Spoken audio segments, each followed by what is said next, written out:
નમસ્કાર દર્શક મિત્રો, આપ જોઈ રહ્યા છો 24 ન્યૂઝ ગુજરાત, જ્યાં સમાચાર છે સત્યના પક્ષે અને જનતાના માટેની લડત છે નિરંતર. ગુજરાતના દરેક ખૂણામાંથી લોકલથી લઈને નેશનલ સુધી દરેક ઘટના, દરેક હકીકત સૌથી પહેલા અને સૌથી સાચી રીતે ફક્ત અહીં. હું છું અર્પિતા પટેલ. ચાલો શરૂ કરીએ આજના મુખ્ય સમાચાર. પોષણ ઉત્સવ 2025 બનાસકાંઠા પાલનપુર ખાતે જિલ્લા વિકાસ અધિકારી શ્રી એમ જે દવેના અધ્યક્ષસ્થાને પોષણ વિષયક વર્કશોપ યોજાયો.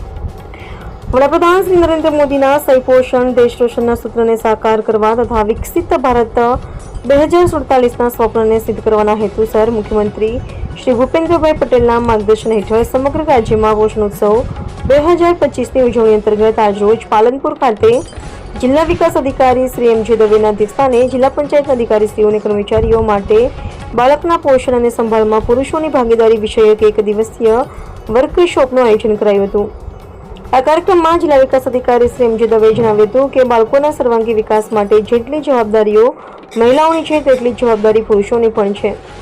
કાર્યક્રમમાં centre of excellence in nutrition project તૃષ્ટિના ડોક્ટર મૃણાલ મહેતાએ પ્રેઝન્ટેશન રજૂ કરીને બાળકોના જીવનમાં 1000 દિવસનું મહત્વ અને તે દિવસોમાં પુરુષોની ભૂમિકા વિશે ઉપસ્થિતોને માર્ગદર્શન આપ્યું હતું.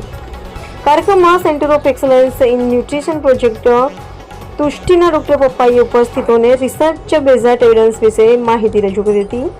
કાર્યક્રમમાં આઈસીડીએસ પ્રોગ્રામ ઓફિસર ઉષાબેન ગજ્જર દ્વારા ઉપસ્થિતિઓનું પ્રાસંગિક સ્વાગત કર્યું હતું, જ્યારે જિલ્લા ગ્રામ વિકાસ એજન્સીના નિયામક શ્રી શેખ દ્વારા આભાર વિધિ રજૂ કરાઈ હતી. કાર્યક્રમમાં બનાસકાંઠા જિલ્લા પંચાયતના અધિકારીશ્રીઓ અને કર્મચારીશ્રીઓ ઉપસ્થિત રહ્યા હતા.